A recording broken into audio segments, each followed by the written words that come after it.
আসসালামু আলাইকুম। আবারও নতুন একটা ভিডিওতে সবাইকে স্বাগতম। আজকে নিয়ে আসলাম নর্মাল সালোয়ার, নিচে পাশ সেলাই হবে। কিভাবে কাটিং করতে হয় সম্পূর্ণ ভিডিওটা মনোযোগ দিয়ে দেখবেন। আমার কাপড়টা যেহেতু আঁকাবাঁকা আছে, যার ফলে আমি ইস্ত্রি দিয়ে নিতেছি। এই দেখেন আমার ইস্ত্রি দেওয়ার কাজ শেষ। এই যে এই সাইড দিয়ে আমার সিঙ্গেল পার্ট আছে। যেহেতু এটা 3 পিসের সালোয়ার, যার ফলে কাপড় এখানে দেওয়া আছে 2 গজ 4 গেরা। এখানে মাপে কোনো এক্সট্রাভাবে প্রয়োজন নাই। এই যে দুইটা মাথা সুন্দর করে আগে ভাঁজ দিয়ে নেবেন ভালো করে। এই দেখেন কাপড় ভাঁজ দিয়ে নিলাম। এখন যেহেতু মাথাগুলো হালকা আঁকা বাঁকা আছে, স্কেল দিয়ে আগে দাগিয়ে নেবেন। এই যে হালকা আঁকা বাঁকাগুলো একটু সমান করে নেবেন।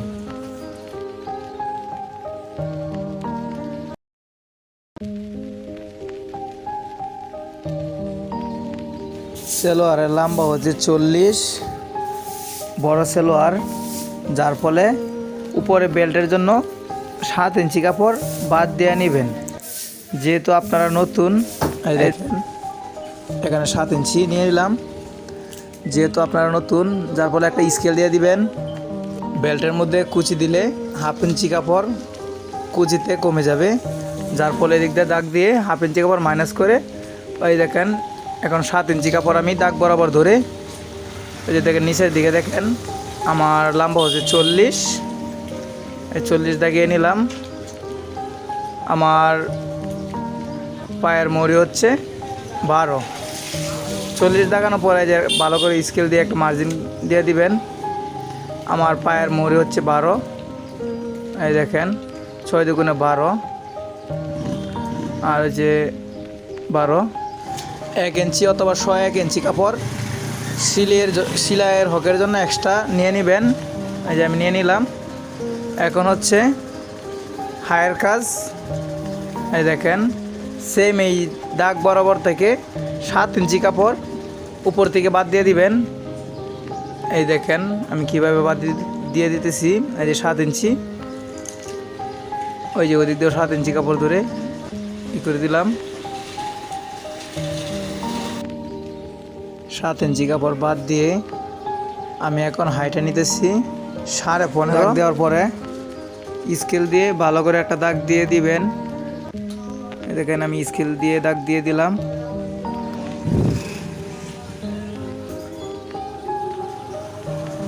এখন 1 ইঞ্চি পরিমাণে হায়ের জন্য একটা রাউন্ড নিয়ে নেবেন। এই 1 ইঞ্চি পরিমাণে আমি নিয়ে নিলাম। এই সুন্দর করে শেপটা একটু উঠিয়ে দিবেন।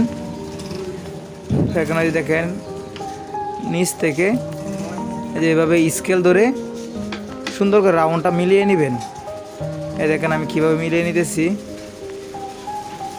এই দেখেন ভালো করে দেখবেন। কারো যদি কোনো সমস্যা হয় অবশ্যই জানাবেন। আমার সালোয়ার দাগানো কাজ সম্পূর্ণ শেষ। এখন কাটিং করবো। দেখেন কিভাবে কাটিং করি।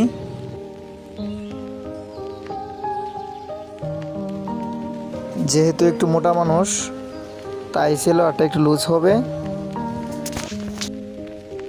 কাটিং করে ফেললাম। একটু হালকা সাগান দিয়ে দিবেন। এই ভিডিওতে শুধু কাটিং দেখামু। পরবর্তী ভিডিওতে কিভাবে সেলাই করবেন পাশ সেলাই সালোয়ার ওইটা দেখামু। এখন কিভাবে বেল কাটবেন দেখেন আমি কিভাবে কাটতেছি। এখানে পাড় আছে 4টা। এই দেখেন এখানে 4টা পাড় আছে, 1 2 3, এই 4টা পার্ট। এই দেখেন বেল কাটিং করতেছি।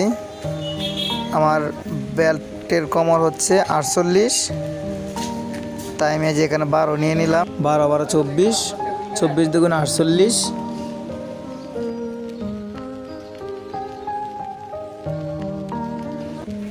একটা ভালো করে স্কেল দিয়ে দাগিয়ে দিবেন। এরপরে হচ্ছে আপনার বেল্টের জন্য 7 ইঞ্চি কাপড় এক্সট্রা নিয়ে নেবেন। এই যে আমি 7 ইঞ্চি কাপড় নিয়ে নিলাম। এটা হচ্ছে আপনার অরিজিনাল লাম্বার মাপ 7 ইঞ্চি কাপড় মাইনাস করছিলেন, এখন আবার এখানে 7 ইঞ্চি কাপড় যোগ হয়ে যাচ্ছে। এক্সট্রা 2 ইঞ্চি কাপড় আপনার এলাস্টিকের জন্য নিয়ে নেবেন। এই দেখেন আমি এক্সট্রা 2 ইঞ্চি কাপড় এলাস্টিকের জন্য নিয়ে নিলাম। এরপরে একটা স্কেল মেরে দিবেন। স্কেল মেরে দাগিয়ে নিলাম। আমার সম্পূর্ণ মাপের কাজ শেষ। আমার বেল্ট হচ্ছে 48। এখন বেল কাটিং করতেছি।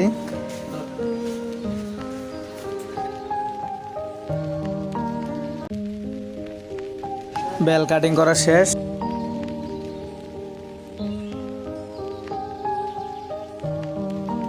এই যে দেখেন আমার সেলোয়ারের নিচের অংশ কাটিং করা শেষ, সুতরাং বেল্টও কাটিং করা শেষ। এই দেখেন দুইটা পার্ট একসাথে আছে এখানে। এই ভিডিওতে কিভাবে কাটিং করতে হয় 5 সেলাই সেলোয়ার দেখাইলাম। পরবর্তী ভিডিওতে সেলাই দেখাবো। ভিডিওটি যদি ভালো লাগে তাহলে অবশ্যই শেয়ার করে দিবেন।